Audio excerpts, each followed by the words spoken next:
First, I would like everyone to put their arms in front of them like they're zombies. Spread your fingers as wide as possible, and then close your hands into fists. Then open them up again, then close them into fists. Open them up one more time, close them into fists. Good, take a deep breath if you feel like your deltoids are starting to feel this. If you feel like your forearms are starting to notice that they're actually doing something other than masturbating for today. So far, I don't know, not right now. We can all see your hands.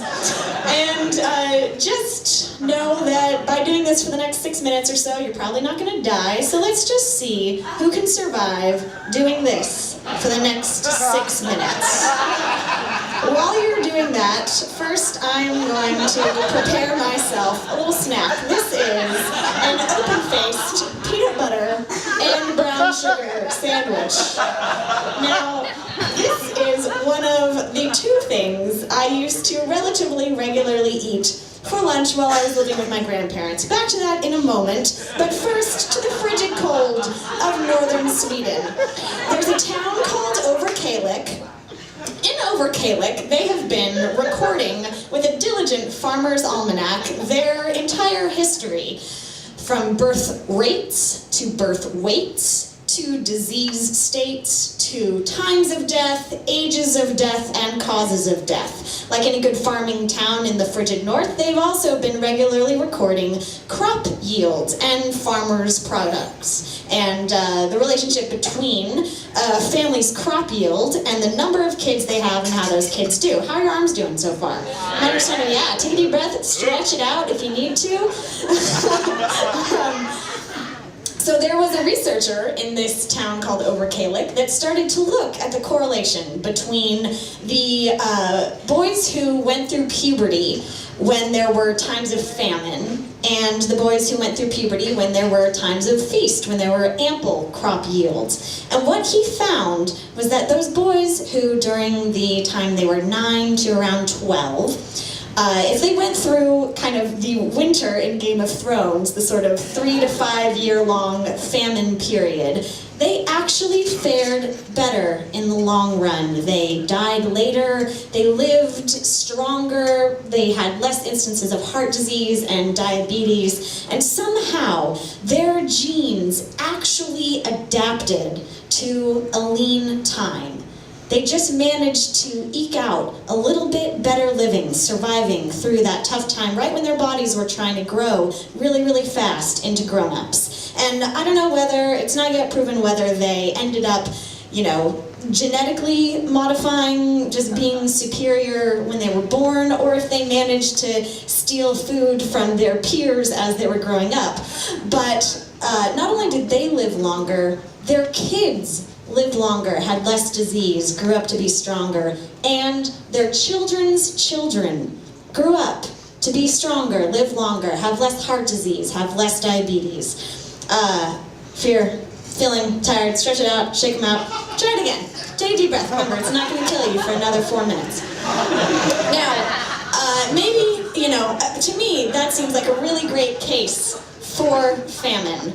But maybe you're thinking, Anne, I'm never going to go to Sweden and live in a farming town. Anne, I'm not going to have kids. Well, let me bring your attention to, maybe you are.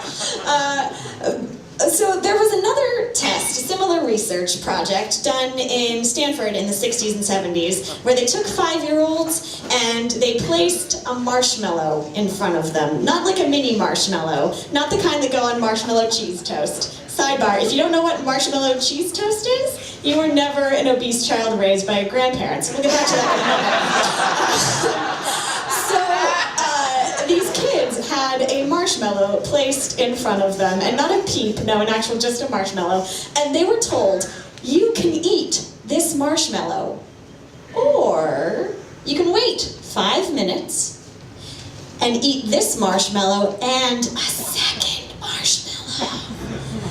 And those kids worked so hard to resist eating the marshmallow for 5 minutes. They would sit on their hands like they were watching a stripper. They would close their eyes. They would hide the marshmallow on one side of the room and go to the other corner, close their eyes, sing singing their favorite song really loud just so they could distract themselves from not eating the marshmallow.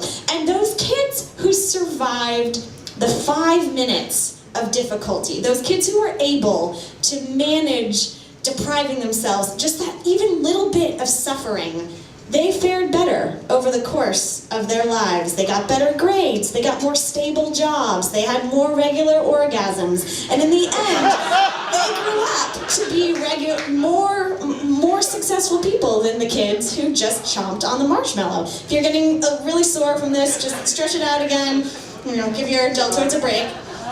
Good, and we'll get back to it. So, the thing that scares me the most is that I don't know if I could have been one of those kids, because when I was 8, I never really knew what it was like to be deprived. I found out much later that my parents were poor and were in fact deeply in debt to their parents. So when my mom died suddenly, my grandparents came to live with us. And those foods that become special holiday foods suddenly become something you eat every day, like marshmallow cheese toast. And then I went into fat camp when I was 11. And, when you get into fat camp, the thing you find out is that at the end of that summer, it doesn't matter if you were the fastest kid at fat camp, you were still at fat camp. But what it made me learn when I was learning how to run and become athletic and feel what it's like to actually get hungry and actually conquer the difference between what food you need and what food you don't, what hunger actually feels like, it's through our lean times that we learn our strength.